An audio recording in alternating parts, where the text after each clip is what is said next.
अस्सलामुअलैकुम। घरदारी with tricks के channel पर अपने प्यारे प्यारे व्यूअर्स को एक मरतबा फिर से खुश आमदीद कहती हूँ। सर्दियाँ आएँ और हलवे ना बने, हलवे बने और हलवा कद्दू ना बने, ऐसा तो हो नहीं सकता। हलवा कद्दू खाना तो सभी को बहुत पसंद होता है, लेकिन बनाना और ख़ास तौर पर इसको छीलना और काटना, और बहुत सारे लोग बताते हैं इसकी रेसिपीज़ में कि इसको बारीक काटा जाए, इसको कद्दूकश किया जाए, तो वो प्रोसेस जो होता है बहुत लंबा हो जाता है और लोग उस प्रोसेस की वजह से हलवा कद्दू खाना ही छोड़ देते हैं, यानी वो अपने खाने की कुर्बानी दे देते हैं।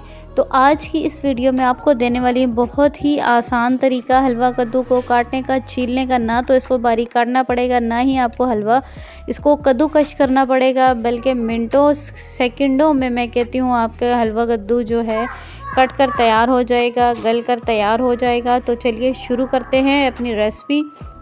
हलवा कद्दू को हमने पहले छील लिया है और अब हम इसके मोटे मोटे टुकड़े करके काट लेंगे। रफली सा हमने इसको काटना है, ना तो हमने इसको बारीक करके काटना है और ना ही हमने इसको कद्दूकश करना है। फिर भी हमारा ये जो हलवा कद्दू है बिल्कुल परफेक्ट बनेगा, बिल्कुल गला हुआ होगा और एकदम मुंह में घुल जाने वाला होगा। वीडियो को एंड तक देखिएगा, वीडियो में के साथ जुड़े रहिएगा, कोई भी स्टेप मिस ना कीजिएगा। किसी भी स्टेप पर आपको मेरी कोई टिप ट्रिक अच्छी लगे तो लाइक का बटन फ़ौरन दबा दीजिएगा। चैनल पर नए हैं तो सब्सक्राइब करके बेल आइकन को प्रेस कर दीजिएगा, ताकि अगली आने वाली वीडियोस भी आप तक बर वक्त पहुंचती रहें। जी, तो हमने हलवा कद्दू को कद्दूकश कर लिया, मोटा मोटा काट लिया है आपके सामने। अब मैंने इसमें थोड़ा सा पानी डालकर इसको चूल्हे पर चढ़ा दिया है। 20 से 25 मिनट तक हम इसको हल्की आंच पर पकने देंगे, ताकि हमारा हलवा कद्दू जो है वो अच्छे से गल जाए। हलवा कद्दू ये जो हमारा आया है, इसमें जो अंदर गिरी होती है वो कुछ ज़्यादा मोटी नहीं थी, लेकिन फिर भी मैंने कहा मैं इसको भी आपके सामने उसी तरह गला कर और एक परफेक्ट किस्म की रेसिपी बनाकर शेयर कर देती हूँ। सबसे मेन मसला जो होता है इसको छीलने का और काटने का ही होता है, क्योंकि उसमें बहुत ज़्यादा टाइम लग जाता है। तो जनाब हमारा हलवा कद्दू जो है ये देखें गल चुका है अच्छे से, गैस भी जा चुकी थी। अब जब दोबारा गैस आई है तो मैंने अपनी रेसिपी वहीं से कंटिन्यू की है। ये देखें हलवा कद्दू हमारा अच्छे से गल चुका है। अब हमने क्या करना है, थोड़ा सा इसमें पानी भी बाकी है, कोई सा भी आपने ले लेना है मैशर आपके पास मौजूद होगा, या फिर आपने इसको थोड़ा सा ठंडा करके जूसर ब्लेंडर में डालकर यही पानी जो है ये भी साथ डालकर आपने इसको अच्छा सा ब्लेंड कर लेना है, या फिर मैशर की मदद से इस तरह आपने इसको अच्छा सा मैश कर लेना है।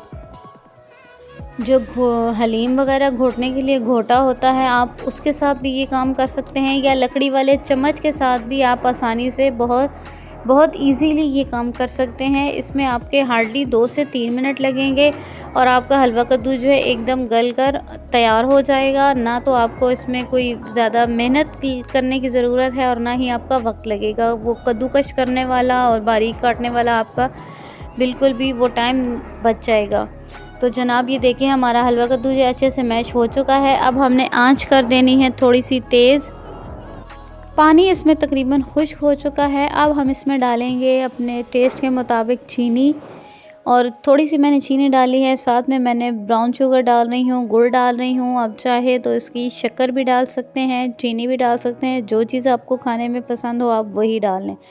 इलायची डाली है मैंने, सब्ज़ इलायची बहुत ज़्यादा मेरे घर में पसंद नहीं की जाती, मैंने सिर्फ एक इलायची तोड़कर डाली है। अगर आपके घर में ज़्यादा पसंद की जाती है तो आप 2 से 3 डाल लें, क्योंकि खुशबू उसकी बहुत अच्छी आती है। अब हम डालेंगे इसमें घी, देसी घी का इस्तेमाल कर रही हूँ मैं। आप चाहें तो डालडा घी का इस्तेमाल भी कर सकते हैं या कुकिंग ऑयल का इस्तेमाल भी कर सकते हैं, लेकिन हलवों की जो जान और जो लुक होती है ना वो घी से आती है, इसलिए हलवा बनाते हुए आप घी का इस्तेमाल किया करें। हलवा हमारा अब भुनने के करीब आ चुका है, बस अब हमने इसमें घी डालना है और इसकी अच्छे से कर लेनी है भुनाई। ये देखें कितना ज़बरदस्त इसका कलर आ गया है। जब ये घी छोड़ देगा तो हमारा हलवा हो चुका है जी तैयार। खुशबू भी बहुत ही कमाल की आ रही है। अपनी मर्ज़ी के मुताबिक आप इसमें डाल लें।